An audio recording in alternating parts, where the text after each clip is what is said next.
Assalamualaikum warahmatullahi wabarakatuh. Halo Cah, ketemu malih kalian Bunia ing pasinaon basa Jawa. Menika wonten media piulangan Sirabaja yaiku sinau ragam basa Jawa. Tujuan pembelajarannya yaiku sampeyan kedah saged mengidentifikasi struktur dan unsur kebahasaan dalam teks sesuai ragam bahasa dan gaya berbahasa atau basa rinengga. Menika wonten materi ngenani ragam basa. Monggo disimak. Ayo, apa kang diarani ragam basa Jawa kuwi?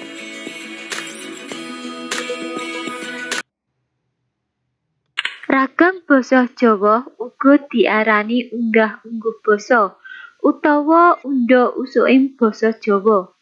Unggah-ungguh basa Jawa yaiku sopan santun sakjroning nggunakake basa Jawa.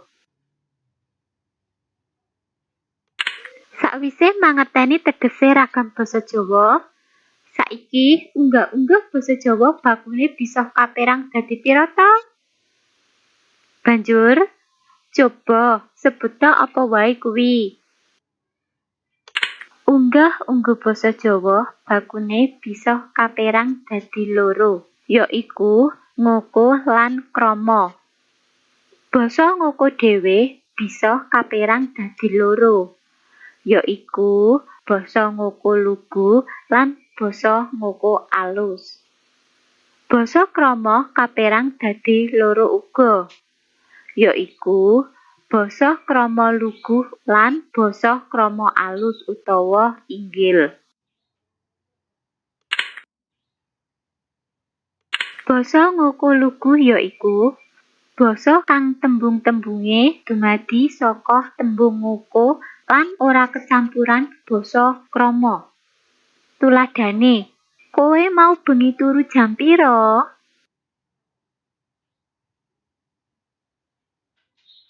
Basa ngoko alus yaiku basa ngoko kang tembung-tembunge kecampuran tembung krama inggil. Sing dikramakake ing basa ngoko alus yaiku 1. Tembung sesulih purusa loro utawa kata ganti orang kedua. Tuladhane, tembung kowe dadi panjenengan.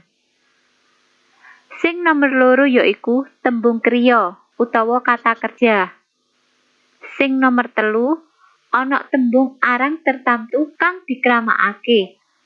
Tuladhane tembung klambi dadi ageman. Banjur tuladhane basa ngoko alus yaiku panjenengan mau bengi sare jam pira? Basa krama lugu yaiku basa tengahan utawa sedengan. Manggone antarane krama lan ngoko. Dadi kalah taklim karo basa krama utawa basa kurmat.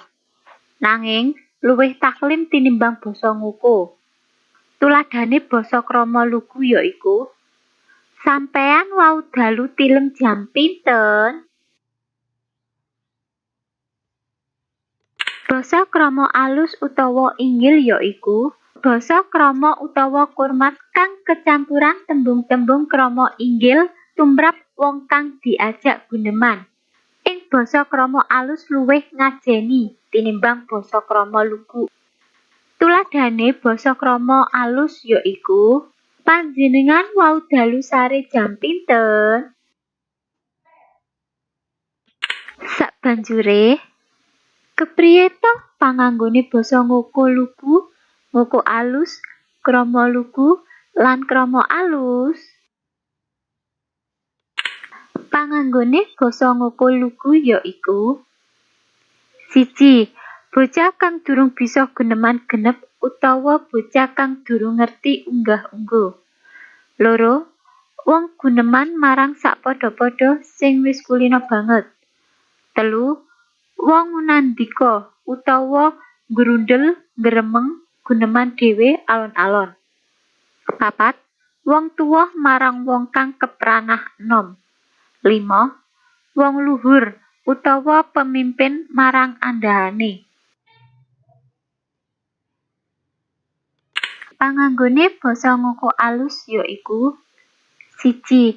Marang sakpadha-padha kanggo pangkurmatan. 2.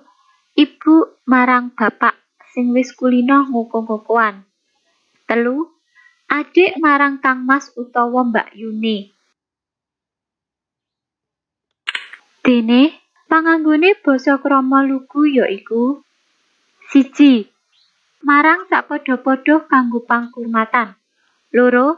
Ibu marang bapak sing wis kulina ngoko-ngokoan. 3.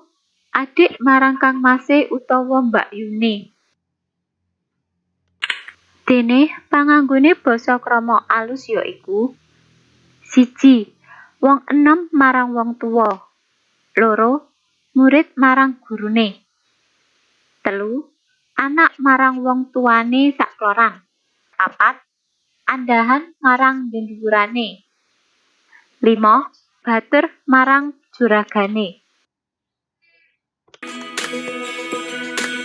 Cekap semanten materi dinten menika nggih. Kula akhiri wassalamualaikum warahmatullahi wabarakatuh. Matur nuwun.